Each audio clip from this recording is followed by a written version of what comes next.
आपको सब बताऊंगा। तो आज हम बड़े इंटरेस्टिंग स्टोरी पे बात करेंगे। नेता सुभाष चंद्र बोस की ऑटोबायोग्राफी मैंने कवर की है।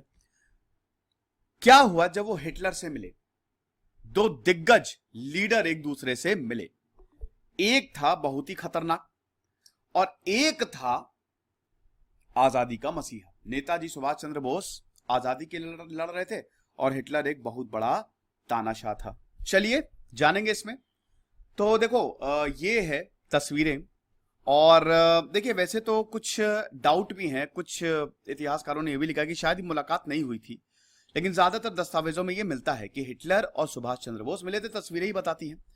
तो सुभाष चंद्र बोस की अगर बात करें, मैं आपको उनके बारे में थोड़ा बता ही देता हूं। भाई बहुत बहुत बड़े लीडर थे। प्रेसिडेंसी कॉलेज में पढ़े, वहां पे भी विद्रोह किया उन्होंने। अंग्रेज फूटी आंख ने इनको सुहाते थे। दोस्तों सुभाष चंद्र बोस की कहानी मेरे ख्याल में सबको पढ़नी चाहिए और मेरे लिए वो एक बहुत बहुत बहुत बड़ी इंस्पिरेशन है, मोटिवेशन है वो। क्योंकि सुभाष चंद्र बोस ना लोगों के लिए जीते थे। इनके जो पिताजी थे बहुत बड़े वकील थे। इनके पिताजी बिल्कुल भी नहीं चाहते थे कि सुभाष चंद्र बोस अंग्रेजों से नफरत करे। अमीर लोग नहीं चाहते थे, लेकिन उसके बावजूद अपने पिताजी की सुनते नहीं थे, अपनी परिवार की सुनते नहीं थे। जहां इनका परिवार बड़ा ही एलीट था, सुभाष चंद्र बोस अपने दोस्तों के साथ घूम रहे हैं, खूब दूर दूर जा रहे, सन्यासी बन रहे हैं। ऐसा कुछ था मिजाज सुभाष चंद्र बोस का। फिर इनके पिताजी ने इनको भेज दिया कि भैया तुम इंग्लैंड जाओ। उस समय अगर आपको सिविल सर्विसेज की तैयारी करनी होती तो आपको इंग्लैंड में जाके पढ़ाई करनी होती थी, कैम्ब्रिज में। कैम्ब्रिज गए वो। सुभाष चंद्र बोस 6 महीने में, और सब्जेक्ट बहुत सारे होते थे उस समय, 6 महीने में इतने सारे सब्जेक्ट करके टॉप किया था। फिर उसके बाद वो भारत आए और मतलब टॉप किया था, लेकिन उन्होंने सिविल सर्विसेज को ज्वाइन नहीं किया।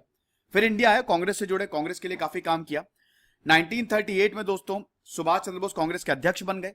लेकिन आपको पता ही है गांधी जी को बिल्कुल ये फूटी हाँक नहीं सुहाया। गांधी जी के कैंडिडेट थे पट्टाभी सीतारामैया। सुभाष चंद्र बोस खुद खड़े हुए, सुभाष चंद्र बोस को ज्यादा वोट मिले। अब अगर उस समय कांग्रेस के अध्यक्ष अगर सुभाष चंद्र बोस बन जाते, आप जरा सोच के देखिए क्या हो सकता था। मतलब गजब ही हो जाता। लेकिन खैर उन्होंने गांधी जी की बात मानी। बहुत नाराज थे गांधी जी, तो उन्होंने फिर इस्तीफा दिया। इसी दौरान वर्ल्ड वॉर 2 शुरू हो गया और सुभाष चंद्र बोस को नजरबंद कर लिया गया घर में।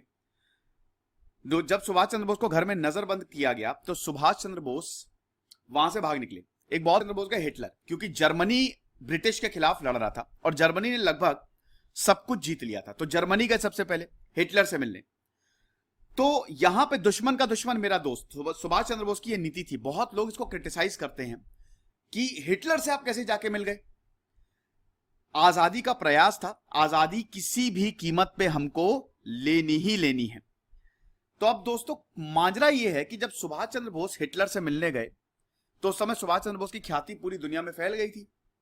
जर्मनी को यह पता लगा कि बोस आ रहे हैं। तो यहां पे स्टोरी यह है कि हिटलर खुद मिलने नहीं आया, हिटलर ने अपने हम शक्लों को भेजा। सुभाष चंद्र बोस बैठे हुए थे रूम में, इंतजार कर रहे थे, तो एक हम शक्ल आता है, सुभाष चंद्र बोस से हाथ मिलाया। सुभाष चंद्र बोस मुस्कुराए और बोले तुम हिटलर नहीं हो। वो एकदम सकपका गया। दोबारा दूसरा एक आया, वो भी हिटलर का हम शक्ल। सुभाष चंद्र बोस ने उससे हाथ मिलाया, उससे भी बोला कि तुम भी हिटलर नहीं हो। वो भी सकपका गया। फिर तीसरी बार हिटलर खुद आया। तो हिटलर बोला कि मतलब जब हिटलर आया तो सुभाष चंद्र बोस ने उसको पहचान लिया और हिटलर से बोला कि मैं सुभाष हूं, भारत से आया हूं और आप हाथ मिलाने से पहले कृपया दस्ताने उतार दें, क्योंकि मैं मित्रता के बीच में कोई दीवार नहीं चाहता।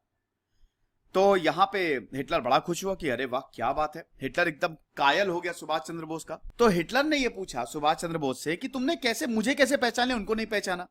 तो नेताजी ने उत्तर दिया कि उन दोनों ने अभिवादन के लिए पहले हाथ बढ़ाया, जबकि ऐसा मेहमान करते हैं। जर्मनी में सुभाष चंद्र बोस कुछ समय तक रहे, उसके बाद वहां बात बन नहीं पाई और फिर वो चले गए साउथ ईस्ट एशिया आ गए, सिंगापुर गए। वहां पे 1942 में उन्होंने इंडियन नेशनल आर्मी की स्थापना की। हालांकि इसकी स्थापना वैसे प्रॉपरली रास बिहारी घोष ने की थी, लेकिन दोनों में, सुभाष चंद्र बोस और घोष में, दोनों में मतलब बहुत ज्यादा बनी नहीं।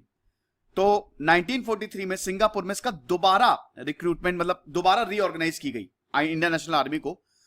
उस समय इसको आजाद हिंद फौज नाम दिया गया और 85,000 सैनिक थे। जापान सुभाष चंद्र बोस की बात मान गया और जापान के पास बहुत सारे प्रिजनर्स ऑफ वॉर थे।